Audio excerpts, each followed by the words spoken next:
because Jesus knew where this question was coming from. Who is my neighbor? Trying to divide the people up between the Jews and the Gentiles.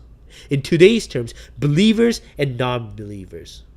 When we're naked on the ground, when we strip every facade that you have put in front of you, every wrapping to decorate yourself, we are the same people. Hello, my name is Hee-Jae, and let's talk about the Bible.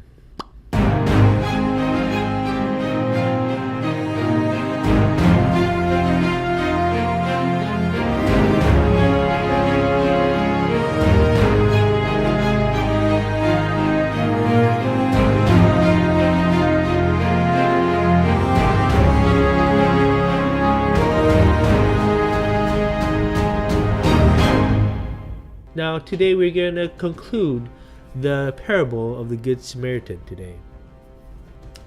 I know I've taken a long time to get to here, but I wanted to encompass some of the social and cultural backgrounds of this parable in order for us to understand exactly what it is saying. Okay. The lawyers and the leaders, the Pharisees, the Sadducees, the religious leaders, and the leaders of the people at that time were feeding off of the tragedy that happened hundreds of years before. Through that tragedy, the mindset of the Israelites had changed to trying to not disobey the law, to trying to follow the law to the exact wording. And because after years of trying and realizing the limitations of the human body, they put extra laws to buffer them from actually disobeying the laws that were in the Bible.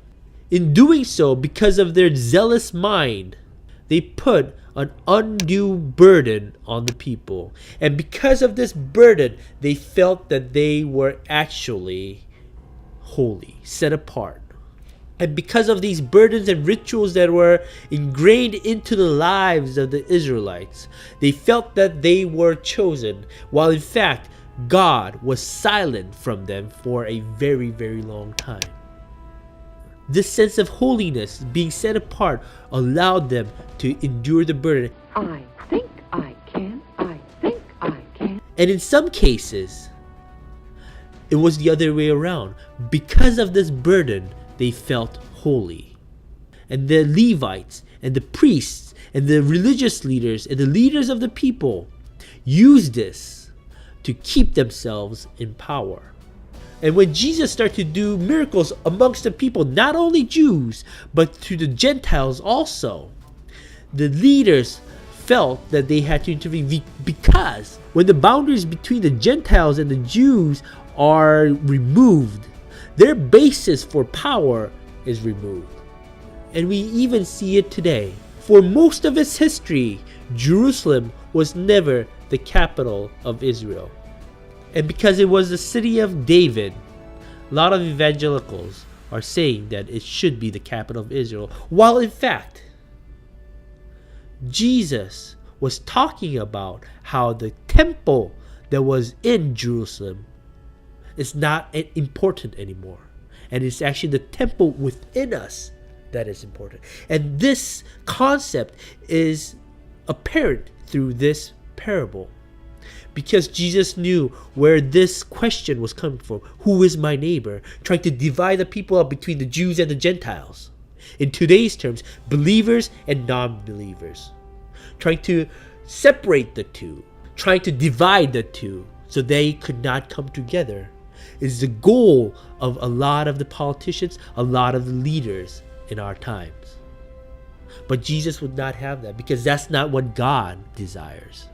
And that's not what Jesus desires. And so he talks about an Israelite walking from Jerusalem to Jericho, robbed, stripped naked, and beaten almost to the brink of death. So that this person, although he could have been a Jew, a Gentile, a Somalian, a Palestinian, a Israelite, a Saudi Arabian, a Korean, American, Scandinavian, whatever, was lying on the ground, bleeding to death. And the Levite, the person who was pious for the law, for what he thought was God's will, came about, and because of his misgivings, walked across the road and left him to die. And the Levite looked at the body and said, well, I'm not sure if he's one of us or somebody else's, so decided not to help. But the Samaritan, who was a sworn enemy of Israel, probably knew in the middle of Israel, while he was persecuted, he was probably scared of who he will meet on the road because of his origin. Looked at the person and decided to help. Who is our brother? Who is our brother? Jesus is talking to the crowd who was with him, who heard the question and which ignited the deeply embedded prejudices and the divide that they have lived with for their entire lives. And Jesus is saying, wait a minute. Is that what God's heart is?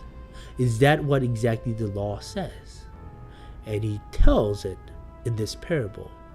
And he tells it within this parable in a way that this lawyer cannot refute, cannot rebuttal. Who is my neighbor is usually the question that we ask when we read the Samaritan. In actual fact, the main character in this parable is a priest and the Levite. The main point of this parable is not talking about, oh, we should help each other. It's talking about how Jesus is rebuking the leaders of Israel, the lawmakers, the Pharisees, the religious leaders. He's telling them, what the heck are you doing to your own people? You are persecuting your own people because of your need to stay in power. And because of that, you're trying to divide the people. No. When we're naked on the ground, when we strip every facade that you have put in front of you, every wrapping to decorate yourself, we are the same people.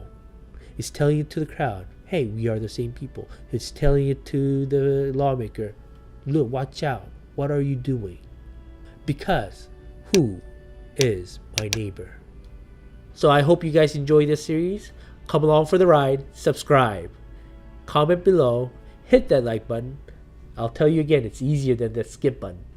And I'll see you guys on the other side. Bye-bye.